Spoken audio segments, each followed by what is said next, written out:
मित्रांनो, ठरलं तर मग या मालिकेच्या आजच्या भागामध्ये पूर्ण आजी सायलीला म्हणतात घरातील क्लेशाचं ही मूळ आहे। त्यावेळी सायलीला खूप वाईट वाटतं, तर अर्जुन रागातच सर्वांकडे पाहू लागतो। अक्षय आणि महिपत मात्र सायलीवर आता हसत असतात। तेव्हा प्रताप देखील आता अर्जुनला म्हणतो, अयोग्य मुलीच्या प्रेमात पडला आहेस, मला लाज वाटते, लाज। त्यावेळी कल्पना आता म्हणते, मला एक कळत नाहीये, प्रत्येक वेळी सायलीलाच का जबाबदार धरलं जातं। अश्विन देखील सायलीची बाजू घेत म्हणतो की तुम्ही वहिनीबद्दल खूप मोठा गैरसमज करून घेतला आहे, आपली वहिनी अशी नाहीये। तेव्हा प्रिया आता म्हणते की मी सायलीला खूप वर्षांपासून ओळखते, अरे ही तर दुसऱ्यांच्या दुःखामध्ये आनंद मारणारी मुलगी आहे। आता महिपत देखील म्हणतो की मला एक कळत नाही, अर्जुन सरांच्या मनामध्ये विष पेरून या मुलीला नक्की काय मिळणार आहे। तेव्हा नागराज म्हणतो की शिखरे, तुम्ही गैरसमज करून घेऊ नका, या मुलीवर पूर्णाई आणि प्रताप देखील विश्वास ठेवत नाहीत। पण या अर्जुनला या सायलीचा एवढा पुळका का वाटतो काय माहीत। अर्जुनला आता खूप राग येतो, कारण सर्वजण सायली विरोधातच बोलत असतात। तो रागातच नागराजला म्हणतो, इनफ, सायलीने विष पेरलंच नाहीये, विष जे पेरलंय ना ते महिपत आणि साक्षीने पेरलंय, आणि या दोघांना साथ मिळते ते रविराज किल्लेदार आणि फक्त चैतन्याची। आता रविराजचा अपमान होतो म्हणून तो म्हणतो की आम्ही इथे आलोच नव्हतो हे ऐकण्यासाठी, प्रताप माझ्या भावासारखा आहे म्हणून त्याला घरी सोडवण्यासाठी आम्ही आलो होतो, त्याचं मला चांगलंच फळ मिळतंय, चला शिखरे, असं म्हणून रविराज आता तेथून जातो। प्रिया देखील आपली पर्स घेते आणि रागातच सायलीला म्हणते की तू हे बरोबर नाही केलं सायली, असं म्हणून ती देखील तेथून जाते। अर्जुनला आता प्रियाचा खूप राग येतो। त्यानंतर महिपत म्हणतो, इथे आम्ही मैत्रीचा हात पुढे करण्यासाठी आलो होतो, आमच्यामुळे तुम्हाला जो त्रास झाला त्याबद्दल मी माफी मागतो, असं म्हणून तो साक्षी चैतन्याला घेऊन तेथून जातो। पूर्ण जे सायलीला म्हणतात, झाली का आमच्या घरामध्ये पुरती आग लावून। सायली गप्प राहून सर्व काही ऐकून घेते, म्हणून वाटेल ते बोलण्याची गरज नाहीये। तेव्हा कल्पना देखील म्हणते, प्रत्येक वेळी कशाचंही खापर फक्त सायलीच्याच डोक्यावर फोडलं जातं। मग अर्जुन सायलीची बाजू घेत म्हणतो, कारण इथे कुणालाही सायलीचं स्वच्छ मन दिसत नाहीये मम्मा। त्यावेळी प्रताप म्हणतो, उशीर होण्या अगोदर सावध राहा आणि डोळे उघड, या मुलीच्या प्रेमामध्ये तू आंधळा झाला आहे, मुळे तिचा खरा चेहरा तुला समजत नाहीये। तेव्हा कल्पना म्हणते, अहो तुम्ही असं का बोलताय। तो रागातच म्हणतो, खबरदार कल्पना, जर मुलीची या बाजू घेतली तर पुन्हा कधी, असं म्हणून तो रागातच तेथून जातो। त्या पाठोपाठ घरातील सर्वजण तेथून जातात। तेव्हा सायली आणि अर्जुन हे दोघेही तेथेच थांबतात। तर आता सायली आता रडत असते। अर्जुन म्हणतो, तुम्ही टेन्शन घेऊ नका, माझा तुमच्यावर पूर्णपणे विश्वास आहे। ही सायली म्हणते, तुमच्या या विश्वासाला मी कधीही तडा जाऊ देणार नाही। या महिपत आणि साक्षीची गाठ माझ्याशी आहे, कारण त्यांनी आपलं घर तोडलं आहे। तेव्हा अर्जुन आता सायलीकडे पाहतच राहतो। दुसरीकडे प्रिया आणि साक्षी या घरी येतात आणि खूपच खुश असतात, एकमेकींना चीअर्स करत आता ज्यूस पित असतात। तेव्हा साक्षी म्हणते, वा अण्णा वा, तुम्ही आम्हाला खूप छान सिनेमा दाखवलात, तरी तुम्ही सारखं म्हणत होतात की तुम्हाला सिनेमा दाखवणार आहे, पण जगभरात असा सिनेमा मी कुठेच पाहिला नसेल। ही प्रिया आता पूर्णाजींची नक्कल करत, ए मुली, तू या क्लेशाचं कारण आहे असं म्हणते। त्यावेळी साक्षी आता प्रियाकडे पाहतच राहते, ती म्हणते, ए थांब म्हातारी ना।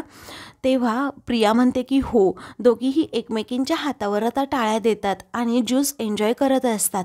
दुसरीकडे सायली आणि अर्जुन आता खूपच चिडलेले असतात। रूममध्ये ते येतात आणि मग नंतर सायली म्हणते की आता गप्प बसायचं नाही सर, आश्रम विकत घेण्याच्या वेळी सुद्धा महिपत आणि साक्षीने अशीच अरेरावी केली होती आणि सापळा रचून मधुभाऊंना त्यामध्ये अडकवलं होतं। त्यावेळी मधुभाऊ एकटे होते आणि आता अडकवलंय ते आपल्या बाबांना, पण आता बाबा एकटे नाहीत, तुम्ही आहात त्यांच्याबरोबर। अर्जुन म्हणतो की सिस्टमॅटिकली आता चैतन्य आणि मग बाबा या दोघांना नाही त्यांनी जाळ्यामध्ये अडकवलंय। दुसरीकडे प्रिया म्हणते की खरंच आपण खूप मोठं यश आता मिळवलंय, वर ही व्हिक्टरी तर आता सेलिब्रेट करायला हवी, नाहीतर नेहमी आपण तोंडावरच पडतो, हे यश असं खूप कमी वेळा आपल्याला मिळतं।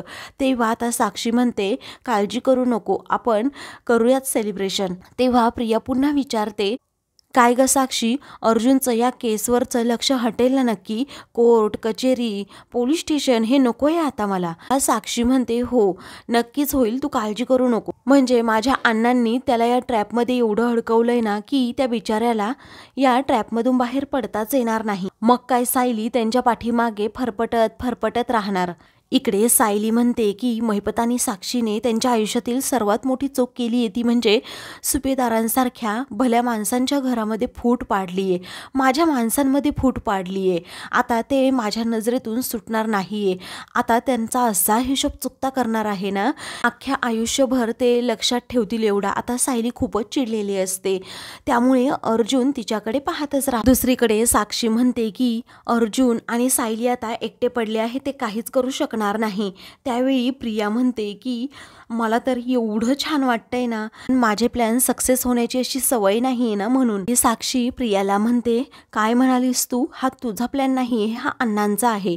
पण प्रिया म्हणते की मी तुमच्या टीममध्ये नाही आहे का मग. साक्षी म्हणते आहे ग तू आमच्या टीममध्ये, पण अर्जुन आणि सायली आता असे एकटे पडले आहेत ना, ते काहीच करू शकणार नाही आहेत. इकडे सायली म्हणते की साक्षी आणि महिपतला असं वाटत असेल की आता त्यांची पाळमुळं कुणीही खोदू शकणार नाही, परंतु असं नाही आहे. आता आपण त्यांच्या मुळाशी जायचं आणि सर्व त्यांची कारस्थानं उकरून काढायची. यामध्ये तुम्ही मला साथ देणार आहात ना सर. आपण दोघेही आता एकत्र काम करायचं. अर्जुन आता सायलीकडे पाहतच राहतो. सायली हात पुढे करते, अर्जुन तिच्या हातामध्ये हात मिळवतो. दुसरीकडे प्रिया म्हणते की सायलीला आता तिच्या सर्व कर्मांचा हिशोब करावा लागणार आहे, कारण सायलीने मला अगोदरपासून छळलंच आहे. तू अर्जुन माझ्यासारख्या सुंदर मुलीकडे डुंकूनही पाहत नाही, त्या अर्जुन आणि सायलीची वाट लावायचीच आहे. त्यावेळी साक्षी म्हणते तथास्तु. तर आता प्रिया खूपच खुश होऊन जाते.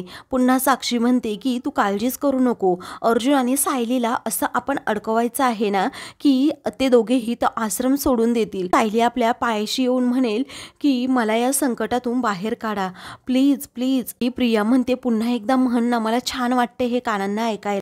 इकडे अर्जुन म्हणतो महिपत आणि साक्षी फक्त माझ्या केसपुरते संबंधित होते, पण आता असं नाही. त्या दोघांनीही माझ्या कुटुंबामध्ये फूट पाडली, त्या दोघांना आता सुटका नाही. मी त्या दोघांना जेलमध्ये पाहिल्याशिवाय अजिबात गप्प बसणार नाही, असं अर्जुन आता म्हणतो. त्यावेळी सायली आता इकडे तिकडे पाहते आणि म्हणते हो सर, तुम्ही मला काहीतरी सांगणार होतात ना, मग सांगा की आता. त्यावेळी अर्जुन मनातल्या मनात विचार करतो की ज्यावेळी मी तुम्हाला माझ्या मनातील गोष्ट सांगणार असतो की माझं तुमच्यावर खूप प्रेम आहे, पण नेमकं तेव्हाच काहीतरी घडत असतं.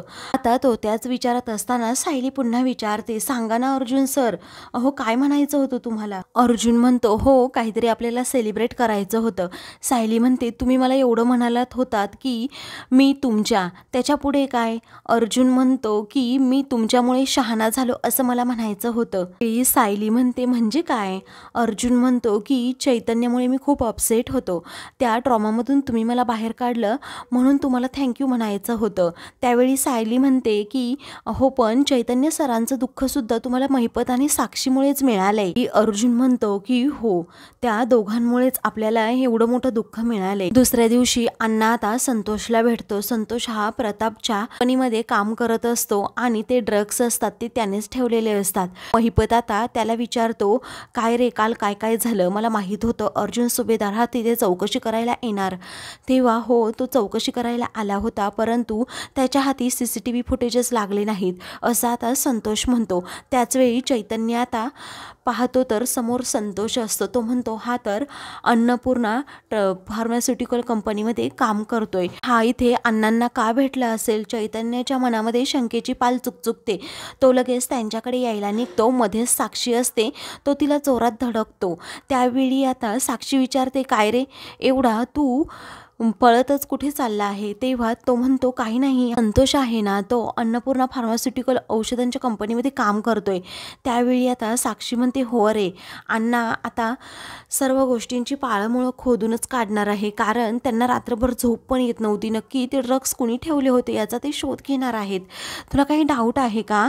त्यावेळी आता चैतन्य म्हणतो नाही असं म्हणून तो आत जातो. दुसरीकडे सायलीने आता सर्व पॉइंट एका बोर्डवर लिहिलेले असतात. भाऊंना अटक झाली तेव्हापासूनचे जनता चाळीमध्ये साक्षी आणि महिपतने कशाप्रकारे दादागिरी करून ती चाळ बळकवण्याचा प्रयत्न केला, हे सर्व मुद्दे आत्तापर्यंतचे तिने मांडून ठेवलेले असतात. अर्जुनला एक एक मुद्दा ती एक्सप्लेन करून सांगत असते. अर्जुन म्हणतो तुम्ही हे असं का लिहून ठेवले. सायली म्हणते आपण जर सतत हे वाचत राहिलो आपल्या डोळ्यासमोर असेल ना, तर मग एखादा मुद्दा आपल्याकडून जो चुकीने राहून गेला असेल तो आपल्या लक्षात येईल आणि दोन्हीही केससाठी त्याचा फायदा होईल. अर्जुन म्हणतो बरोबर आहे. सायली म्हणते आता तुमच्या पुढे एकच केस नाही आहे, 2 केस आहेत, ते म्हणजे ड्रग्सची आणि मधुभाऊंची. लोकांनाही असं वाटतंय की आता या 2 केसमध्ये तुम्ही अडकल्यानंतर तुमचं पहिल्या केसवरचं लक्ष विचलित होईल. पण सर तुम्ही तुमचं लक्ष विचलित होऊ देऊ नका. अर्जुन म्हणतो तसं होऊ शकत नाहीये. दोघांचे आता जेल बाहेर खूप कमी दिवस राहिले आहेत. सायली देखील आता त्याला साथ देण्याचं ठरवते. मित्रांनो, पुढील भागामध्ये अर्जुन प्रतापकडे जात म्हणतो की बाकी सगळं सोडून द्या, आता ड्रग्सच्या केसमधून मी तुम्हाला निर्दोष सोडवतो, मला फक्त काही मुद्दे सांगा. आता प्रताप म्हणतो नाही अर्जुन, मी तुझ्याकडे ही केस देऊ शकत नाही. आता अर्जुनला खूप मोठा धक्काच बसतो. दुसरीकडे पूर्णा आजी आता आपलं ताटच भिरकावून देतात आणि म्हणतात या मुलीने शिजवलेलं अन्न मी खाऊ शकत नाही. आता सायलीलाही दुसरीकडे धक्काच बसतो. अशाच मालिकेंचे पुढील भाग पाहण्यासाठी चॅनलला सबस्क्राईब